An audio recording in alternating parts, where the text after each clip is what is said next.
Je ne sais pas trop ce que ça évoque chez toi la prière, mais souvent on s'imagine à genoux dans le silence. Les mains jointes, très important ça, les mains jointes. Voire mieux encore, à genoux dans le silence, les mains jointes dans une église. Là on est au top. Ou encore, on s'imagine réciter une prière apprise par cœur.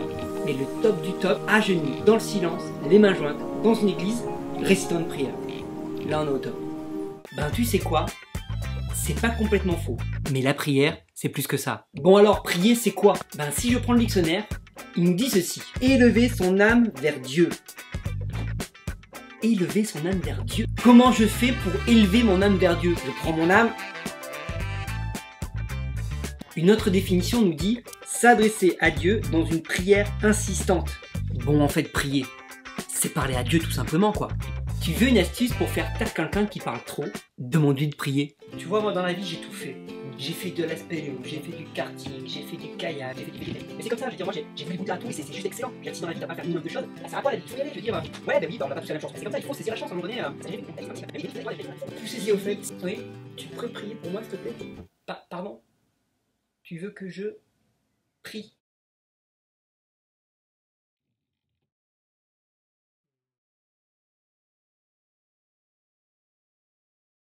T'es sûr?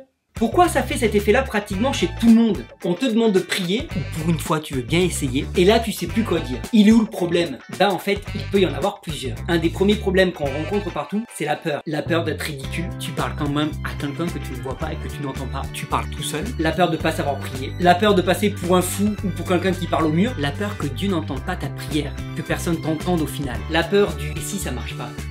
Tu te retrouves à ne pas savoir quoi dire face à quelqu'un que tu ne connais pas. Moins tu vas connaître Dieu, moins tu sauras quoi dire quand il faudra prier. Donc on fait comment? Ben, le plus simple, c'est quand même de se lancer. Au début, prier, ça va peut-être pas durer très longtemps, mais au fur et à mesure que tu vas apprendre à découvrir Dieu, tu vas voir que tu vas te retrouver avec plein de choses à dire. Au final, c'est un peu comme avec ton meilleur ami. Et oui, parce que tu peux tout raconter à Dieu. Tous tes problèmes, tous tes soucis, tous tes chagrins, mais aussi tes joies et tes réussites. Dans la Bible, il y a plein d'exemples de prières. Les psaumes en sont remplis. Et si tu sais vraiment pas quoi dire, tu peux t'inspirer d'un psaume ou d'une prière qui a déjà été faite, mais je reviendrai dessus une prochaine fois. Comme dans toute conversation qui se respecte, il faut aussi prendre le temps d'écouter l'autre. Ben avec Dieu c'est pareil, tu peux pas être juste là en train de parler. Dieu veut aussi te parler. Donc une fois que tu as fini de raconter ta life, de dire tout ce que tu avais à dire, de demander tout ce que tu avais à demander, prends quelques instants et écoute. Fais silence et fais attention, Dieu parle. Merci encore d'avoir regardé cette vidéo jusqu'au bout. Laisse-moi des commentaires ou tes questions juste en dessous. N'hésite pas à t'abonner à la chaîne et partage autour de toi.